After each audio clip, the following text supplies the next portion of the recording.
porté dans la nuit noire pour pleurer les collègues qui se sont suicidés.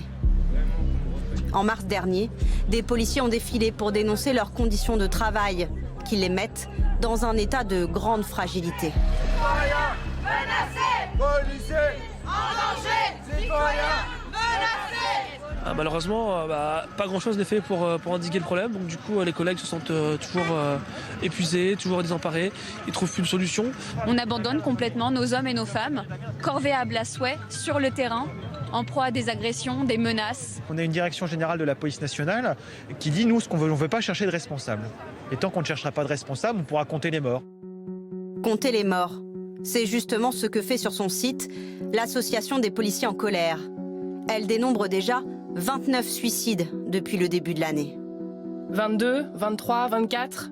Nous avons l'impression que les suicides se font aussi vite que les heures. Aussitôt dépassés, aussitôt oubliés. Pour mettre fin à cette série noire, le ministère de l'Intérieur a mis en place une cellule dédiée.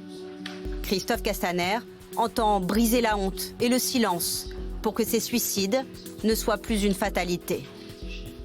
Ce que je souhaite vraiment, c'est qu'on soit ambitieux, qu'on brise le tabou de la souffrance, que la parole soit totalement libérée et que chacun sache qu'il n'y a aucune gloire à souffrir dans son coin. Que même dans la police, il n'y a aucune honte à ressentir des émotions. Car les émotions ressenties sont de plus en plus difficiles à affronter.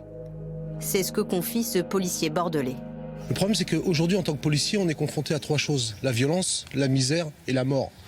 Donc si vous n'êtes pas solide, déjà, vous n'avez pas une personnalité solide. Et encore, même moi, j'ai connu des collègues, on croyait que c'était des machines. Et en fait, on s'aperçoit qu'un rien fait qu'on peut arriver à des gestes irréparables.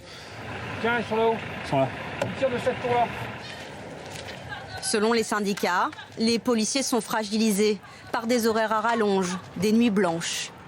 Et cette réalité inhérente à leur profession, la mort au quotidien. Recule.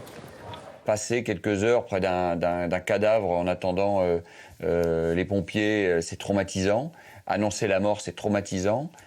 Constater des accidents mortels, des scènes de crimes, forcément qu'à un moment donné, c'est traumatisant. Et quand vous avez une faiblesse, quelques années après, dans votre vie personnelle, tout ça ressurgit et vous met en difficulté. Et c'est là qu'il faut qu'on travaille sur l'amont et arrêter de trouver des solutions que pour la veille du passage à l'acte. Mais quand ils vont mal, certains policiers hésitent à se confier à des psychologues, car ils craignent que leur arme leur soit retirée.